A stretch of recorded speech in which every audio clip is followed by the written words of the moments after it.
자, 그러면 여러분들하고 지금 예제를 풀어보도록 하겠습니다. 이렇게 풀어가면 정말 많죠. 그래서 수업 시간에 이걸 다 풀 수도 없고요. 그래서 우리는 뭐 5문제 중에 하나 또는 10문제 중에 하나 이렇게 풀도록 하겠습니다. 그래서 뭐 그때그때 따라서 한번 풀어보죠. 자, 흑의 3사각의 첫 문제니까 1번 이제 풀어보도록 하겠습니다. 좀 키워놓고 볼까요?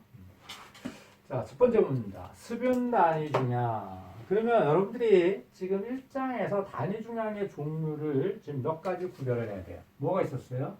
총 단위 중량, 이게 수분 단위 중량이고요. 뭐가 있었어요? 포화 단위 중량, 그 다음에 뭐가 있습니까? 건조 단위 중량, 그 다음에 뭐가 있었어요? 유효 단위 중량 또는 수중 단위 중량, 뭐 이렇게 표현하는 것도 있습니다. 이 단위 중량을 여러분들 구별을 해내실 수 있어야 됩니다. 자, 여기 수분 단위 중량이 감마 t가 지금 얼마냐면 2.0이에요. 자, 단위는 지금 문제 푸는데 일단은 조금씩 쉽게 이 설명 과정 중에 생략하고 쓸 수도 있으니까 여기 봅시다. 자, 함수비가 2.5%예요. 함수비가 25%고요. 비중이 GS가 2.7이에요. 그래서 뭘 구하라 그랬냐면 이때 건조 밀도와 이것도 밀도가 아니죠. 이렇게 쓰면은 단위 중량이니까 건조 단위 중량이죠. 결국은 밀도하고 단위 중량을 지금 하면서 혼용을 해서 쓴 거예요. 여러분들 기사 시험 문제 보면 제가 좀 문제를 여러분들한테 같이 풀면서 보면 이게 답이 뭐라 해야 되나요? 아주 엄밀하게 보면은 답 없음 이렇게 체크될 수 있는 문제가 있는 문제도 너무 많이 보이고 문제가 여러분들 이렇게까지 문제를 뭐라 해야 기사 시험에서 이 정도를 알아야 되나? 그러니까 내가 풀어도 야 이건 내가 기꺼이 틀리고 말지 하는 이런 좀 약간 질 떨어지는 문제도 좀 보입니다. 그래서 그런 것들 이런 것들을 내가 좀 자유스럽게 얘기하고자 여러분들 이게 여러분들만 청취할 수 있는 제한적 지금 공개 파일로 유튜브에 올리고 있는 겁니다. 자, 지금 이 상황에서 건조 단위 중량하고 그 다음에 포화도를 구하래요. 자, 그러면 감마 t 줬고 함수비 줬으니까 먼저 딱 생각나시는 게 어떻게 돼? 감마 d는 1 더하기 함수비 분의 감마 t 줬죠? 2.0 함수비 25% 1 더하기 이거를 25라고 놓는 사람은 없죠. 함수비 0.25 하면 지금 건조 단위 중량은 답이 바로 나옵니다. 1.6 하고 나와요. 그러면 자, 일단 객관식이니까 찍 긋고요. 자, 이거 둘 중에 하나 답이네요. 그죠? 둘 중에 찍으시면 일단 반의 가능성이 있다. 이거고요. 자, 이 문제를 풉니다. 그 다음에 포화도는 얼마입니까? 이랬어요. 포화도는 얼마입니까? 자, 포화도를 구하면 어떻게 보냐면 SE는 GS의 W 함수비죠. 그러면 포화도는 S는 2분의 GS의 함수비. 자, 여기는 얼마? 2.7 들어있고요. 함수비 0.25 25% 들어가 있고요. 퍼센트로 나옵니다. 자, 간극비만 결정하면 지금 어떻게 돼요? 포화도를 결정할 수 있겠다. 이런 얘기고요. 건조 단위 중량을 다른 수식으로 쓰면 어떻게 돼? 1 더하기 2분의 GS의 감마 W 되죠? 자, 여기서 2를 결정을 하면 그러니까 1.6은 감마 W는 1이고요. GS는 2.7이고요. 그래서 2를 결정을 하면 얼마가 나오냐면 0.6875 0.6875 하고 나와요. 그래서 2 집어넣고요. 요거 계산하면 지금 얼마나 나오냐면 98.18% 나와요. 포화도가. 어라 답이 없네요. 여기에 98.18% 없잖아요. 그죠? 자, 이렇게 나오면 어떡하겠어요, 여러분들? 찍어야죠. 가까운가? 이거 하고 찍으면 내가 이제 답이다. 이런 얘기인데, 자, 왜 이 사람, 문제 내는 사람이 이런 오류를 범하고 있냐면 이거예요.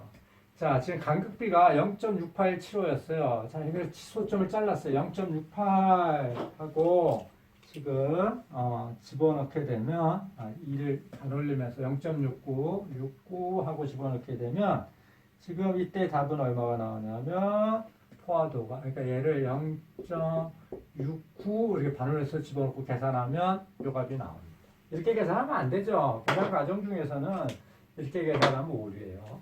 근데 어쨌든 간에, 뭐 아주, 이렇게 얘기하면 또 얘기가 길어지는데, 이게 수능 문제 정도 수능 문제 이렇게 나올 수도 없고, 이렇게 논란이 되는 문제, 소점에 논란이 되는 문제 나올 수도 없고, 이게 정말로 그러면 유효 숫자가 여기에 이게 의미가 있느냐? 계산 과정 중에 어떻게 되냐? 이렇게 가면 문제는 이제 논란은 굉장히 더 복잡해져. 그런 것들을 다 지금 얘기하고자 하는 건 아니에요. 어쨌든 여러분들이 지금 뭐랄까, 제가 학교에 있는 여러분들 선생이고 교수고 그러다 보니까 조금 이런 것들이 눈에 막 거슬리는 거예요. 문제를 이런 식으로 이따구로 표현을 가격합니다. 이런 식으로 좀 엄밀하지 못하게 내면 학생들이 너무 고생하지 않느냐 이런 생각이 좀 드는 문제들이 너무 많이 있습니다. 1번부터 좀 그랬고요. 자, 그 다음에 봅시다. 10번 볼게요. 오늘은 1번, 10번, 20번 이렇게 풉시다. 다 풀긴 그렇고요. 그 중에 지금 핵심적인 것만 여기 풀어가는 거예요. 자, 10번. 너무 크네.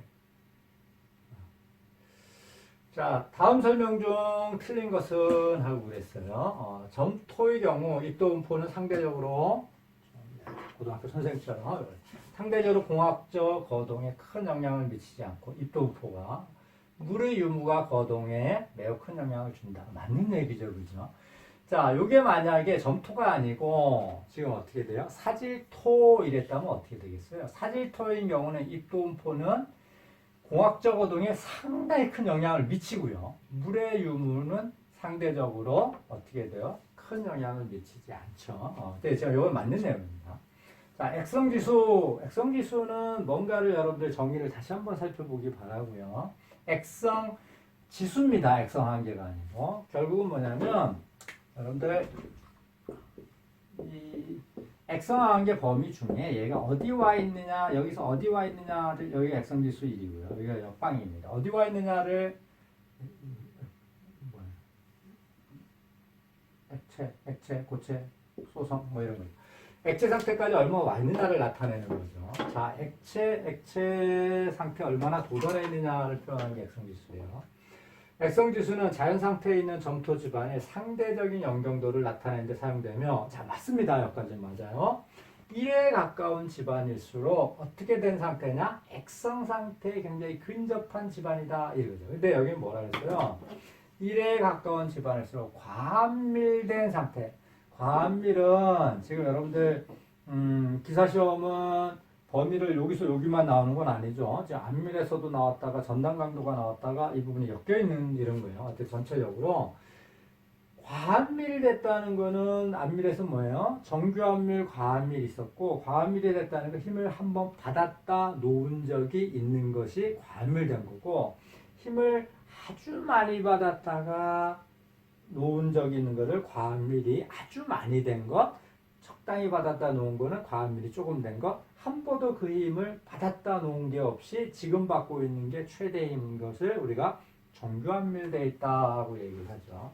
그래서 여기 과밀되어 있다 하는 거는 지금 뭐냐면 액성지수랑은 무관한 이런 상황이 되겠습니다. 자, 활성도가 지금 크다는 것은 점토광물이 조금만 증가하더라도 지금 활성도가 뭔지를 알아야 돼요, 여러분들. 이 설명을 내가 다 못합니다, 지금. 팽창 잠재력이 크다는 것을 얘기한다. 맞는 얘기고요. 흐트러지지 않는 자연상태 집안일 경우 수축한계가 종종 소성한계보다 큰 집안이 존재하며 그럴 수도 있다. 굉장히 이거는 특이한 경우를 지금 얘기하고 있는 경우고요. 특히 민감한 흙의 경우 나타나는 이유로 주로 흙 구조 때문이다. 이런 거.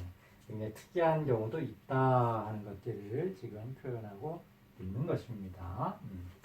자, 그래서 정답은 2번이 되겠습니다. 자, 다음에 10번 풀었으니까 20번 쪽으로 15번 몇 번을 풀까요? 많이 풀 수 없으니까 10번, 20번 문제를 보죠. 20번 문제입니다. 어떤 흙에 있어서 함수비가 18%, 비중이 2.65, 공급비나 강급비나 둘 다 지금 공식적인 용어입니다. 저는 이제 강급비라고 쓰고 있지만 0.5일 때 흙의 포화도는 쉽죠. SE는 GS, 이 수식을 이해를 했느냐 안 했느냐 이런 얘기입니다. 포화도는 S는 2분의 GS의 함수비. 이건 뭐 계산해 보면 지금 바로 여러분들이 나오는 문제니까 굉장히 난이도도 조금 간단하고 좀 답이 명확한 이런 문제가 되겠네요. 그 다음에 보도록 합시다. 30번 문제 볼까요?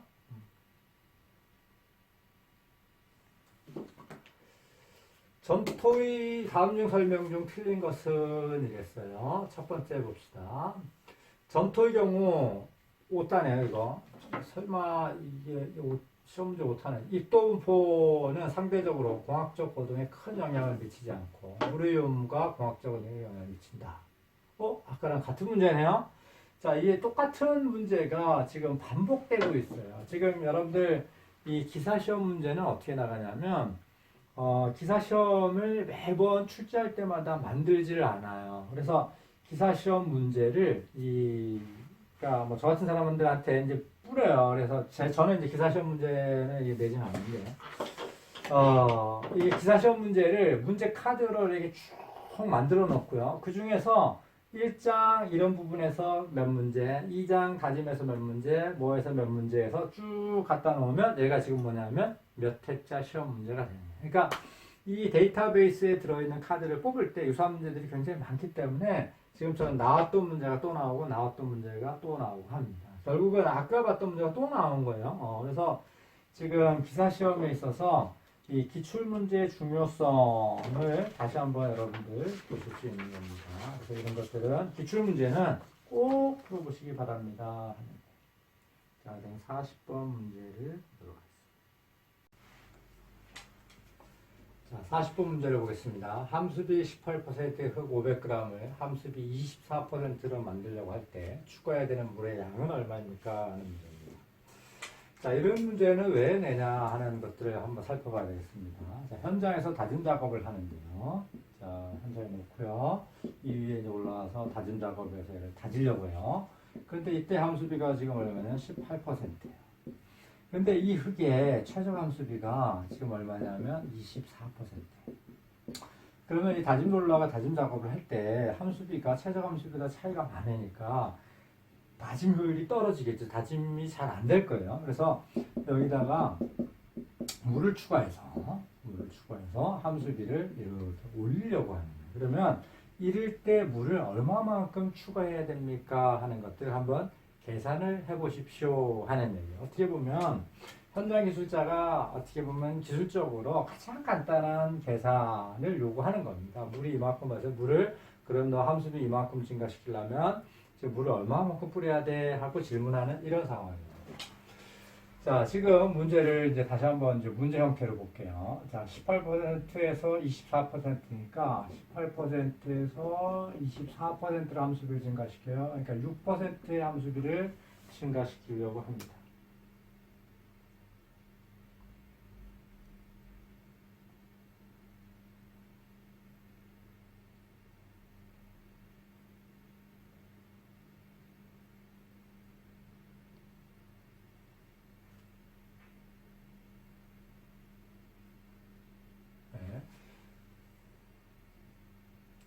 함수비를 지금 18%, 24%로 6%의 함수비를 증가시키려고 합니다.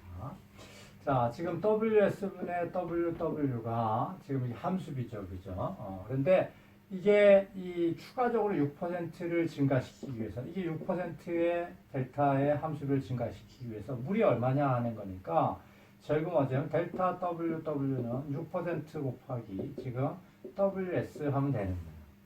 근데 흙의 무게가 지금 이 500g이 흙의 무게는 500g인데 사실은 지금 어떻게 돼요? WS 더하기 WW가 지금 얼마냐면 얘가 500g이에요. 그죠? 그러면 그냥 곱해버리면 500g에 6, 30 하면 30kg 정도가 지금 필요하다 이런 얘기네요. 그죠? 그런데 답을 봤더니 80, 54, 38, 25예요. 그런데 WS는 500보다는 더 작겠죠. 그러니까 답 요거하고 찍고 이제 끝내는 겁니다. 이게 객관식 문제의 이런 맹점이죠. 자, 그런데 이렇게 지금 이렇게 뭐랄까 정확한 답을 구하지 않고 이 중에서 답이 될 수밖에 없는 이렇게 구해도 되지만 조금 더 자세히 한번 이렇게 풀어볼까요? 지금 여기 WS가 얼마냐를 지금 구해야 됩니다. 지금 18%고요. 흙의 무게가 500이에요. 자, WS 더하기 WW가 500g이고, 500kg이고요. WS분의 WW가 18%인 이런 상황입니다. 이럴 때 WS는 얼마냐 하는 거죠. 그러면 요 두 번씩에서 이제 풉니다. 자, WS를 여기다 WW 집어넣으면 WS 더하기 WW가 어떻게 돼요? 0.18의 WS는 500kg. 그러므로 WS는 자, 미리 계산을 해놨습니다. WS가 얼마가 나오냐면 423.7, 423.7kg 하거나.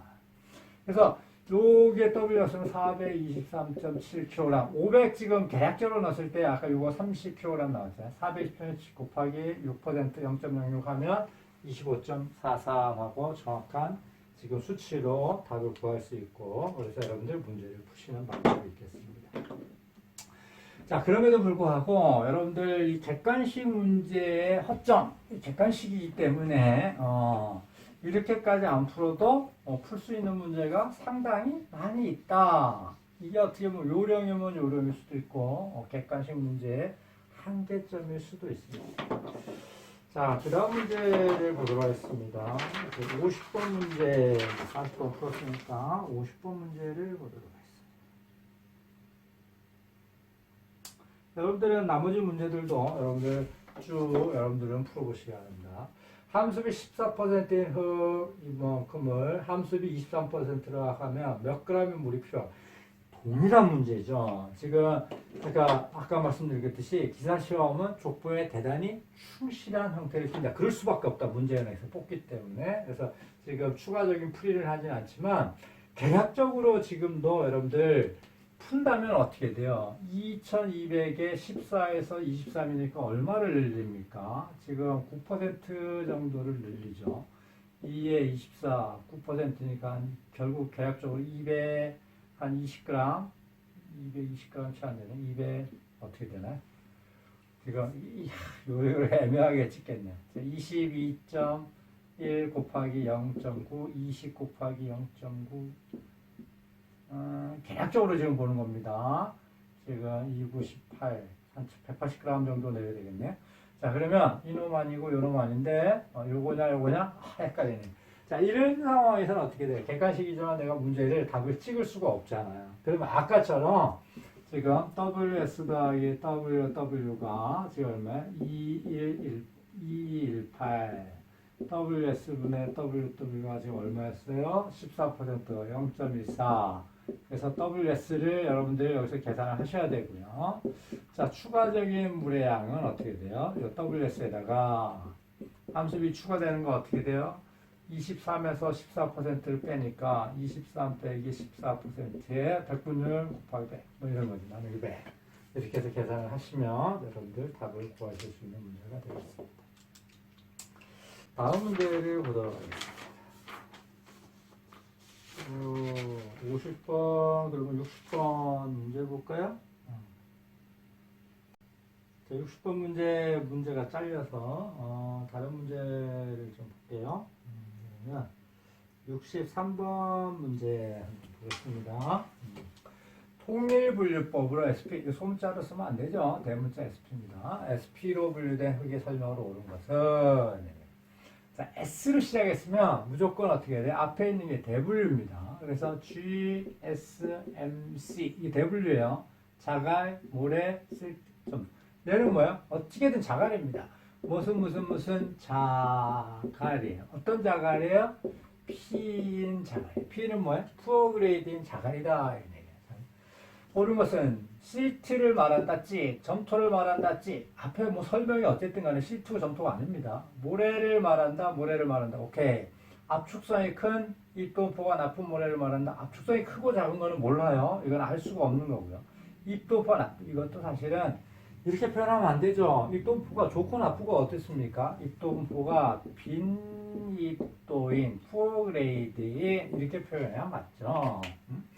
푸어 그레이드를 이거를 가난한 입도, 뭐 나쁜 입도 이렇게 표현하는 거는 뭐 하여튼 조금 이 문제도 문제였습니다. 근데 찍으라고 한다면 지금 나머지는 해당하지 않기 때문에 문제 낸 사람의 의도는 알겠어요. 그래서 입도가 나쁜 푸어 그레이드인 입도 이렇게 지금 하셔야 됩니다. 71번 문제를 보겠습니다. 문제를 살펴볼까요? 아래와 같은 입동포 곡선에 대한 설명으로 틀린 것을 해놓고 입동포 곡선 3개를 줬습니다. A, B, C 3개를 줬고요. A는 B보다 뭐 크다 작다 크다 작다 이렇게 했어요. 유효경이 균등계수가 있죠. 자 이제 살펴볼까요? 자 지금 이 유효경 D10을 얘기합니다. 10% 누적 통과될 때 유효경이에요. 여기가 지금 유효경이죠. 제일 작은 게 얼마냐면 이렇게 온 거 B가 제일 작고요. 그 다음에 어떻게 돼요? C고요. 그 다음에 A네요. CU 볼까요?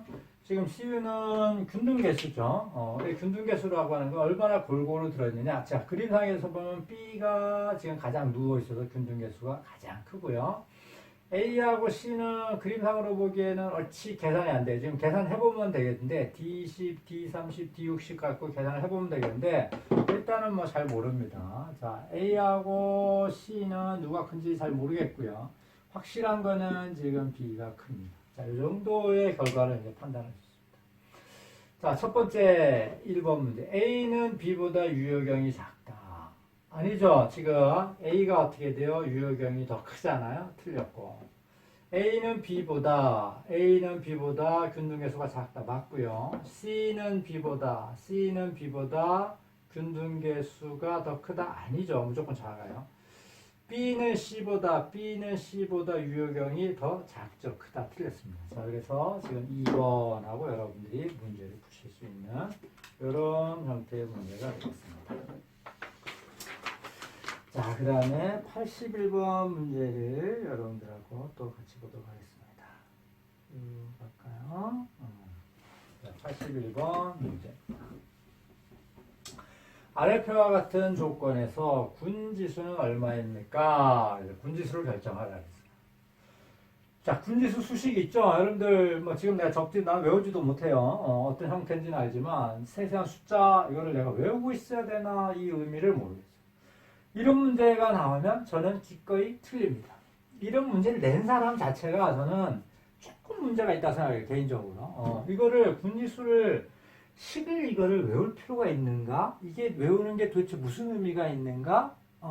그거 자체가 의심스러워요. 그래서 일단 틀리세요. 이거는 틀리시는데, 자, 여기에 그렇다고 해서 이 군지수가 중요하지 않다는 건 아니에요. 자, 우리 그룹 인적수는 뭐 했습니까? 기본적으로 군지수가 뭔가는 파악이 돼요. 이거는 우리가 어떻게 돼? 에시토 분류에서 크게 지금 이 특성을 그룹화해서 점수화해서 나타낸 거고요. GI가 크다 하는 거는 지금 흙의 성질이 지금 구체적으로는 노상토로서의 적합성이 떨어진다 이런 얘기를 하고 있고요. 자, 군지수는 무엇으로부터 결정하느냐, 어떤 걸로부터 결정하느냐, 넘버 200번째 통과량, 파인 컨텐트, 그 다음에 X소성 지수, 정확하게는 X한계하고 소성 지수를 가지고 결정을 하죠. 지금 이게 보면 X한계 필요하고요, 소성 지수 필요하고요. 10번째, 4번째는 이거는 그냥 미끼로 던진 거 필요 없고요. 200번째 통과율 요거를 가지고 계산을 하면 어떤 값이 나오겠죠. 해봤더니 15, 뭐 여기서 소수점에서 얘를 올림한다, 반올림한다, 뭐 이런 얘기인데, 저라면 이런 문제는 기꺼이 틀립니다. 100점 맞아야 기사시험 붙는 거는 아니잖아요. 그죠? 그래서, 외우실 분은 외우십시오. 87번 문제를 볼까요? 유사한 문제였네요. 그 공학적 분류방법 중 통일분류법과 상관없는 것은 소성도 X한계 넘버 200번째 통과에 상관있고요. 군지수는 통일분류법이 아니라 지금 에시토 분류법에서 지금 사용하고 있는 지금 지수니까 상관이 없다. 자, 쭉 가셔서 95번 문제를 자, 통일분류법에 의한 흙분류로 MH로 분류됐어요. 자, 그러면 M이 뭐야? 대분류고 소비야. 자, 얘는 뭐야? 일단은 실트다. 근데 H는 뭐야? 무슨 H in 실트다. 그죠? 그럼 점토다 아니고요. 점토다 아니에요. 1번, 4번은 찍찍 긋고요. 자, H가 뭐냐? X한계 50% 이상, 소수한계 5% 이하, 하위인데 무조건 이상이죠. 자, 이거다. 근데 얘가 문제를 꼰다면 이럴 수도 있지. 액성 한계가 뭐 애매하네요. 어쨌든 간에 액성 한계가 50% 이상 또는 얘를 하면 물의 영향을 많이 받는 시트 이렇게 쓸 수도 있겠습니다. 자, 여러분들 여기까지 지금 아주 기출 문제 중에서 핵심적인 문제를 살펴봤고요. 그 다음은 여러분들 다짐 파트에서 문제를 풀어보도록 하겠습니다. 자, 그럼 다음으로 5번 문제를 보도록 하겠습니다. 다음에 다짐에 대한 설명 중 옳지 않은 것은 하고 되어 있어요. 자, 봅시다. 다짐 에너지가 커지면 감마 D 맥시멈 커지고요. OMC는 작아진다. 자, 다짐 에너지가 커지면 이런 식으로 움직인다. OMC는 작아지고 감마 D는 커진다. 오케이. 맞는 얘기예요. 양입도일수록 웰 그레이드일수록 이렇게 되고 푸어 그레이드일수록 이렇게 된다. 자, 이거 아직 얘기를 안 하고 있죠. 좀 이따 다시 깨쳐먹어요. 자, 조립토일수록 감마 D 맥시멈이 커지면 이게 사실은 이렇게 표현하면 안 되죠. 입자 크기가 커질수록 이렇게 해야죠. 그러니까 세립토에 비하여 또는 뭐 세립토에 비하여 조립토는 감마 D 맥시멈이 크며 OMC도 크다. 아니죠. 이거는 맞지만 OMC는 작죠. 여러분들 어떻게 돼요? 입자 크기가 커지면 역시 다짐 에너지 마냥 이렇게 지금 다짐 곡선이 변하게 되고 감마 D 맥시멈은 커져요. 조립토가 되면. 근데 OMC는 어떻게 돼요? 작아지죠? 틀렸어요. 3번은 명확하게 답입니다.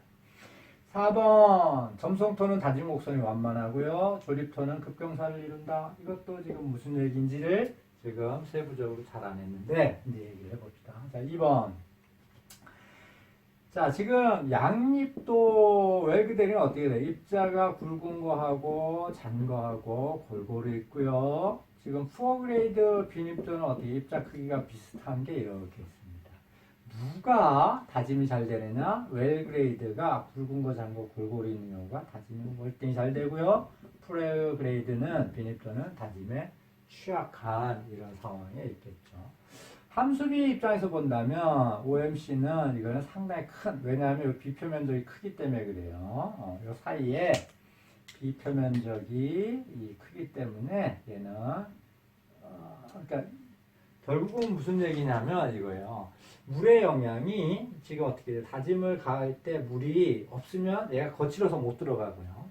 물이 적당해지면 미끄덩미끄덩해서 잘 들어가고요. 물이 아주 많아지면 미끄덩미끄덩한데 이 입자 재별하는 에너지 중에 상당 부분을 소모해버리니까 또 잘못 들어가고 이런 얘기예요. 그래서 지금 우리가 웰그레이드인 경우는 입자를 이렇게 코팅에 필요한 물의 양이 많이 필요하고 푸어그레이드는 상대적으로 적다 이런 얘기를 하고 있는 건데 2번이 맞는 얘기예요. 점성토의 다짐 곡선이 완만하고 조립토는 급경사를 이뤄요. 이게 무슨 얘기냐면 하나는 이렇게 생겼고요. 하나는 이렇게 생겼다는 얘기예요. 하나는 물의 영향에 따라서 다짐 거푸가 완만하게 나타나고 하나는 물의 영향을 급격하게 많이 받는다. 이런 얘기를 하고 있는데 자, 물의 영향을 봅시다. 하나는 이렇게 입자 크기가 작은 게 있고요. 이게 지금 어떻게 되면 점성토나 지금 세립토가 되겠죠. 자, 입자 크기가 큰 이런 거예요. 자, 그러면 입자 크기가 큰 거는 어떻게 돼요? 지금 상대적으로 어떻게 되냐면 비표면적이 작아서 물이 조금만 늘어도 여기를 코팅을 확 많이 할 수 있는 거고요. 여기는 물이 조금 이게 들어가도 어떻게 되냐면 입자 크기가 얘가 작기 때문에 물이 추가되더라도 어떻게 돼요? 이 비표면적을 묻힐 수 있는 물의 양이 증가량이 그렇게 크지 않은 거죠. 그래서 점성토 입자 크기가 작은 경우는 완만하고요. 조립토인 경우는 일반적으로 급경사를 우리가 이루는 이런 지금 상황에 있습니다 하는 얘기예요. 자, 그 다음에 이거를 쭉 볼까요? 아까 5번 풀었으니까 15번 문제입니다.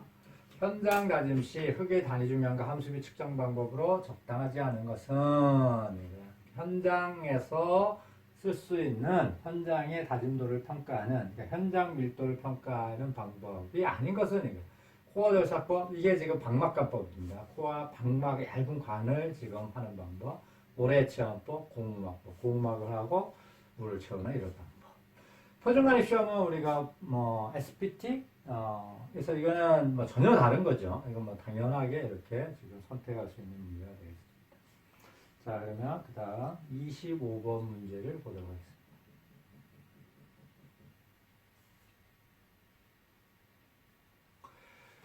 자, 다음은 샌드콘을 사용하여 현장 밀도를 측정하기 위한 시험 결과이다. 다음 결과로부터 현장의 건조 단위 중량이 얼마인지를 결정하시오. 그래갖고 이거를 여러 가지를 주고 있습니다.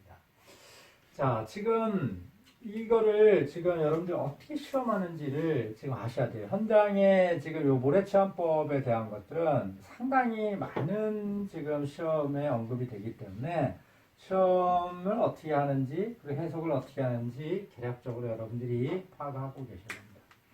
자, 현장 집안이 있어요. 이거에 지금 뭐를 알고 싶냐면 감마 D를 알고 싶어요. 그래서 여기서 현장의 구덩이를 파요. 그래서 무게를 측정을 해요. 여기 흙을 퍼내서 무게를 측정을 하죠. 그러면 뭐가 나오냐면 WS 더하기 WW 측정하고요. 요거를 지금 말려서 뭘 측정하냐면 함수비를 측정을 합니다. 자, 지금 요 함수비와 모래를 측정한 다음에 요 구덩이에다가 모래를 채워요.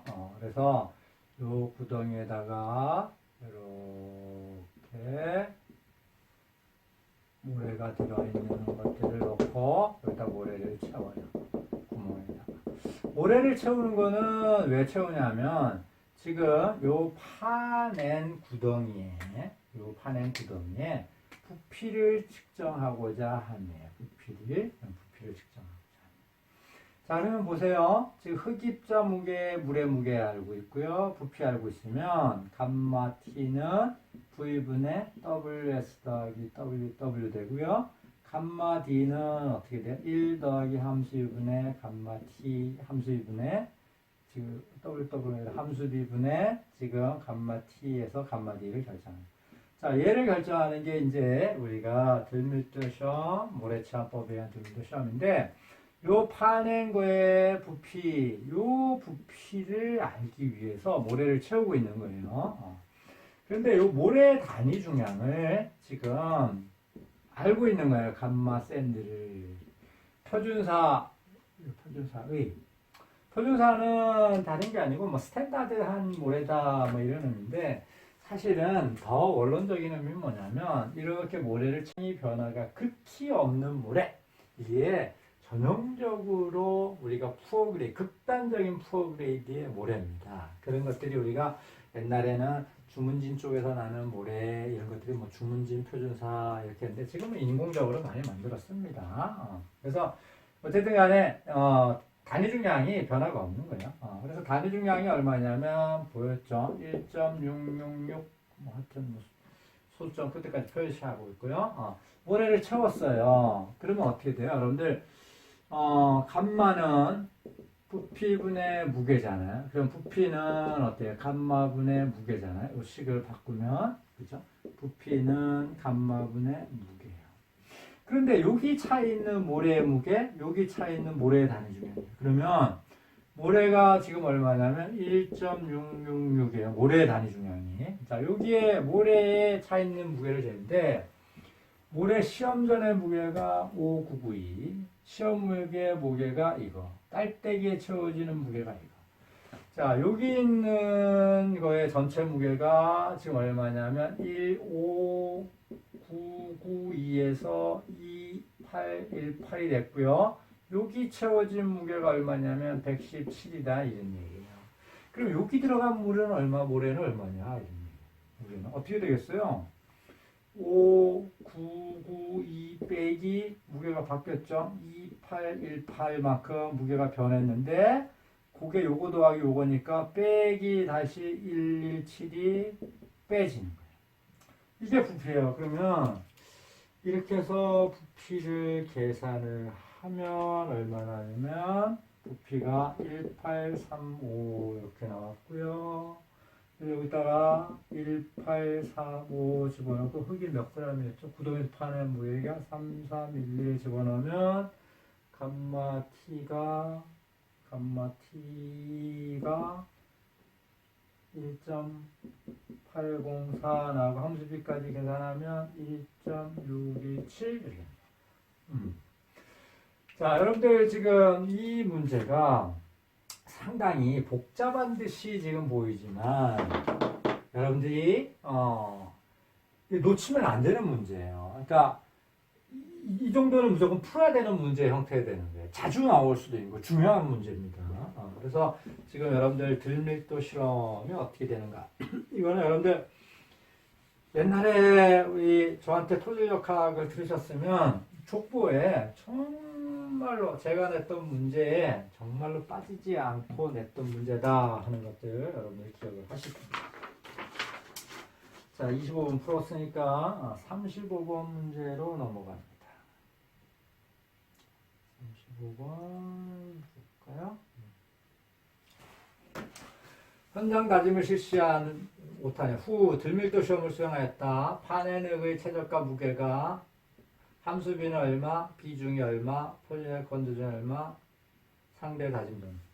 자, 지금 첫 번째까지는 어떻게 돼요? 흡입자의 비중 얼마고 때 흡입자 비중까지 필요 없고요. 상대 다짐도는 나왔으니까 여기까지 이렇게 조건 가지고 무엇을 결정할 수 있어요? 감마 D 필드를 결정할 수 있죠. 지금 이게 모래치환법이에요. 들밀도 시험을 해서 최저가 무게를 줬고요. 결국은 어떻게 돼요? 감마 T를 구할 수 있고요. 함수비로 나눠버리면 1 더하기 함수비로 나누면 감마 D 필드가 결정됐어요.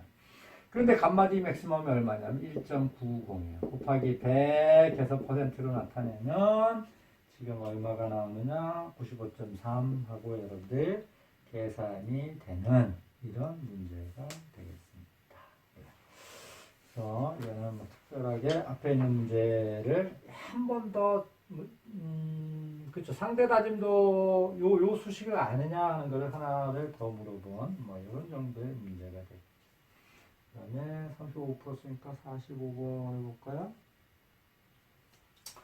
모래치환법에 또 모래치환법이네요. 최적 줬고요. 항무게 줬고요. 함수비 줬고요. 지금 요 아까 좀 전에 풀었던 문제랑 거의 같은 문제다. 숫자만 바꿔놨다. 뭐 이런 거네요. 문제풀이를 생략을 하도록 하겠습니다. 나온 문제가 계속 나온다. 그럼 55번이네요. 흡의 다짐에 대한 설명으로 옳지 않은 것은 이랬어요. 옳지 않은 게 뭐, 이 4번이 옳지 않다네요. 만나볼까요? 일반적으로 흙의 건조 밀도는 다짐 에너지가 클수록 크다. 다짐 에너지의 커브, 영향력도 맞죠. 모래 흙은 진동 또는 진동을 동반하는 다짐, 그러니까 진동에 관련된 다짐이 잘 됩니다. 그러니까 모래처럼 이 사질 성분이 있는 거는 흔들어서 다지면 잘 다진다. 뭐 이런 거고요. 만약에 점성이 있으면 어떻게 돼요? 점성이 있으면 꾹꾹 눌러야죠. 리딩 컴팩션 형태로 하면 잘 다져진다 이런 얘기고. 건조밀도 함수비 곡선에서 이게 결국은 표현이 이런 거지. 건조밀도 함수비 곡선이니까 뭐예요? 건조밀도 함수비의 이 곡선 다짐 곡선입니다. 다짐 곡선에서 최저 함수비와 지금 최대 건조 단위를 구할 수 있다. 오케이, 맞죠? 모래질을 많이 포함한 흙의 지금 건조밀도 함수비 곡선, 다짐 곡선에서는 경사는 완만하다 이렇게 되어 있는 거 아니죠. 모래질이 상당히 표현됐으면 급하게 이렇게 나온다고 아까 한번 얘기를 했었죠. 그죠? 그래서 쭉 하면 되고요. 그러면 65. 자, 65번 문제입니다. 다음 표의 다짐에 대한 설명으로 옳게 설명한 것을 모두 고르셔. 그래서 답이 1, 2, 3, 4. 틀린 것만 봅시다. 5번 문제만 이게 틀렸다 이런 거예요. 점성토에서 흙은 최적 함수비보다 큰 함수비로 다지면 면모 구조를 보이고 작은 함수비로 다지면 이상 구조를 보인다. 이게 무슨 얘기예요? 다진 커브에서 요 OMC보다 어떻게 큰 함수비로 다지면 면모 구조를 보이고 작게 다지면 이상 구조를 보인다. 이런 얘기. 거꾸로 돼 있죠. 지금 이쪽으로 작게 다진 이 드라이 사이드에서 다지면 면모 구조를, 이런 웨트 사이드에서 다지면 이산 구조를 보이니까 5번은 틀렸다. 이런 얘기. 나머지들은 다 맞는 얘기입니다. 자, 됐고요. 그 다음에 65번 풀었으니까 75번으로 봅시다. 75번.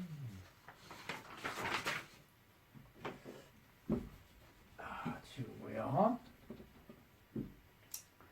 자, 다짐되지 않은 두께 2m, 상대 밀도 40%의 느슨한 사질 집안이 있다. 실내 시험 결과 이 맥시멈과 이 미니멈은 0.8, 0.4고요. 이 사질토 집안의 상대 밀도를 70%, 40에서 70%까지 다질 때 이 다짐되지 않은 두께의 감소 주저앉는 것은 얼마만큼 주저앉습니까? 지금 이 문제는 상당히 난이도로 보면 상 중에도 약간 상상 정도 되는 난이도인 문제인 것 같습니다. 근데 문제가 상당히 취지가 좋아요. 취지가 굉장히 좋은 문제인데 어떻게 보면 이런 정도의 문제는 기사시험의 난이도라기보다는 여러분들 공무원 7급 공무원 시험 문제에서 빈번하게 나오는 문제 형태다 생각하시면 될 것 같아요. 이 정도 난이도라면 했습니다. 자, 봅시다. 자, 모래 집안이 있어요. 샌드 집안이 있어요. 이 두께가 얼마나 2m예요. 지금 간극비가 지금 얼마냐면 상대 밀도가 덴시티가 40%인 지금 상황입니다. 자, 이거를 어떤 방법으로 인해서 다졌어요. 그럼 모래 집안이 주저앉을 거예요. 델타 H만큼 주저앉아요. 그런데 이거를 꺼져서요. 펴지는 동안 같이 좀 봐요. 자, 주저앉을 텐데 상대 밀도가 지금 40%인데요. 얘를 얼마까지 바꿨냐면 상대 밀도를 70%죠. 70%까지 조밀하게 지금 만들었다 이런 얘기예요. 자, 그러면 지금 요때 간극비는 얼마냐면 계산해 봐야죠. 그럼 이때 간극비는 얼마냐 하는 걸 계산을 해 봐야 됩니다. 자, 그런데 이제 주저앉아요. 그러면 여러분들 봐요.